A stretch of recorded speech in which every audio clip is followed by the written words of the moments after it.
Hey preschool team, it's Katie here. I started doing something. You're the last group that hasn't seen this yet, but I just thought maybe it would be helpful if we had like 5 to 10 minutes to talk before you taught the lesson. And since that never happens on a crazy busy Sunday morning, I thought maybe this would be a way that we could at least have a one-sided conversation.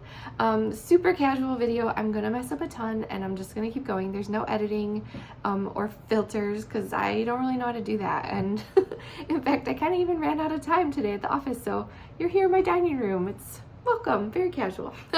So I'm just gonna talk through the lesson, and if you have any questions, of course, email me, text me, or save them for Sunday morning. But let's gather and start our morning at 9:30 in the Harvest Kids Volunteer Room. I'll have some warm drinks and some tasty treats there for you and your kids if they need to tag along. But we're just gonna pray and set our focus for the morning and just get ready to go serve and have a great morning. I'm really excited about this Sunday. It is our Compassion Sunday, as you probably heard, and Harvest Kids is participating even in our preschool room.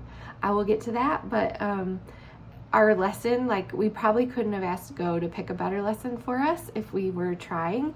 So our lesson is called Guess What? And it's looking at the widow and her 2 coins. The big idea is that Jesus wants me to give. So again, perfect. It's like I paid them to do this. The Bible story is found in Mark 12:41-44. And the key verse is from Acts 20:35. We must remember the words of the Lord Jesus. He said, "It is more blessed to give than to receive." Perfect. So we start our morning with, let's see here. Sorry, I have it in front of me. This is really cute. It's a coin-a-pillar. It's so cute. Coin-a-pillar. So we'll have some pennies. And I am guessing our 3-year-olds will not put pennies in their mouth, but just keep an eye out. So the direction is like, lay the row of coins on a piece of paper like a caterpillar. There is a picture in the lesson if you want to take a look at it. And then even with markers on the paper, they could draw little legs and little antenna. Is it antenna? Antennas? Antennae? I don't know. It doesn't matter. When finished, you can have them count out loud how many coins are in their coin-a-pillar.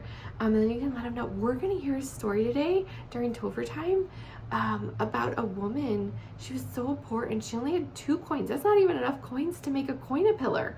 And then she did something really special with her 2 coins. In just a little bit, we'll find out what she did, and we're going to learn that Jesus wants us to give. And then ask, what do you think you go buy with the coins in your coin-a-pillar? And just try to say coin-a-pillar as many times as you can, because it's really fun. Here's a picture of the coin-a-pillar.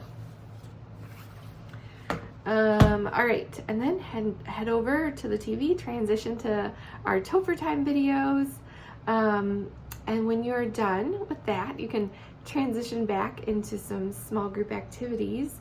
These are so important. It's that application and that movement and that doing that gets the lesson into the sticky part of their brain and becomes something that they hopefully remember for much longer than just the 10 minutes that they might hear us telling or teaching a story. So the first small group activity is Ready, Set, Give. So the kids are going to get Topher bucks. They'll get 6 per child. They're on a sheet, and there's some Ready, Set, Give signs, 1 per group. We'll just have 1 for the whole classroom, and some scissors so that they can wrap, or so they can cut, which they might need help for, but that's what, our junior leaders are excellent friends and buddies for our kids, so they can do that. So the sheets are already cut in half for you. So you're going to say, today we learned about some different ways that we could give our money. So you'll have some signs. We could give our money to the church, and there's a picture of a church, so that they can help people learn about Jesus. We could give it to a missionary like Compassion, so that they could tell people in other countries about Jesus. You could hold up a poor person. We could give money to the poor people, like the people in Guatemala that we're going to be talking about. Maybe we should talk about that first. As I'm saying this right now, I had the Guatemala stuff at the end, but I feel like with this activity so perfectly there, maybe we should do Guatemala, but I'm going to keep talking about this activity. And then who else could we give money to? We could give it to a poor person. They might need food or clothes. We could give it to anyone else that they could think of. So they practice our giving so they can walk around and put the thing in their sign. Yeah, so sorry, I'm rereading this. There's the 4 signs around the room. They can go put their dollars to buy a piece of candy or something. We're not going to do candy. Hop to the church sign and give the children some of their money. Okay, ready, set, give. Then allow them to place the money on the sign. And then you can move in a different way. We skip to the next sign and then head around the room. We crawl, we twirl, we walk like a penguin. That's a good one if you need them to slow down. And then repeat, and ready, set, give. And then they can use their remaining dollar to buy a prize. So we'll have a prize bin ready, just some little like bouncy balls or something. Again, another reason to do this activity at the end of the morning so you don't have to babysit their bouncy balls and little prizes. And when you're finished, just celebrate, and the prize is theirs for being so generous. And talk about, was it easy or hard to give the money away? Probably not too hard because it's paper. And then we'll transition into our next activity, which is the 2 coin toss. So we'll have pennies and we'll have a little bucket for you. And it's just reinforcing the story of the widow who gave her 2 coins. We'll play a game to help us remember that Jesus wants us to give too. So give every kid 2 coins, have them stand around the circle and probably about like 3 feet away from the little bucket, and then say, as a group, Jesus wants me to give. And then they try to toss their coin in the bucket, and then do it again. Celebrate whenever a child gets their coin in, and then repeat for the second coin. When they're finished, they can pick up 2 coins, whether they're in the bucket or on the floor, and play a couple rounds, saying Jesus wants me to give. But you could do it in fun ways like, oh, let's be a robot, or let's use a squeaky voice, a silly voice, let's say it like a lion. They can come up with ideas. And then again, ask at the end, why do you think the widow gave her coins away, even though it was all that she had? There is a Bible memory activity in here called Hot Potato. We use a potato or a small ball, and we remember there's some motions. We must remember the words of the Lord Jesus. He said, it is more blessed, hug yourself, to give, giving hands, than to receive. I guess we're not receiving anything. And then holding our Bible, Acts 20:35. So you can repeat that a few times to get the verse in their head. And then if there's time, you could play like a hot potato game where you pass the potato around and each child says a word in the verse, or the whole group says the verse with each child getting pass the potato. Each kid holds the potato and they say a word, and you'd go all the way around saying the verse that way. That's tough. That's if they really got it. Or maybe again, you all say it all together, but again, each word, they still pass the potato. And then at the end, the child who's holding the potato gets to stand up and do a silly dance. Just make sure that if you repeat it, you have a different child start with the potato, or the same kid's gonna end every time, and that won't be so fun. So that's a fun way to learn our verse. There are a couple other activities that I think are worth your time to review, but with the Guatemala things in our lesson, we want to make sure we get those in again first before the activities. So I would say just take a look in case there's extra time. I would be shocked though if their attention spans are lasting that long. But there's an activity called Guess What, where you review the story using charades. So like the kids act it out and everyone tries to guess what happens, and then you act out the next thing in the story, and again they try to act that out. There's another activity, I Can Be Generous, that's on the Go Guide, which should go home with them even if you don't work on it, because it's a great thing they can use at home with their families. The coloring sheet is usually on the other side. And then if you still need something for checkout, again, we want to be seated for checkout, so the coloring sheet and snack time. We do have a coloring sheet for the story, but we also have a coloring sheet for our Guatemala lesson, which I will show you in just a second. So I mentioned a couple other Guatemala lessons. They're on a separate document for you. And I'm going to include this in this email, include the Google link to that. So the first thing we have, this is going to be so fun. We have some sensory exploration of Guatemala. So we are going to taste black beans on a tortilla chip, and we are going to taste some plantain or banana chips. We'll have those ready for you, and we'll let parents know that those at drop off that those foods will be in the classroom. So if their child has a plantain allergy, which I haven't heard of that, but you never know these days, guys. So I think a lot of the kids will wish they're allergic to black beans, but maybe they're gonna love them.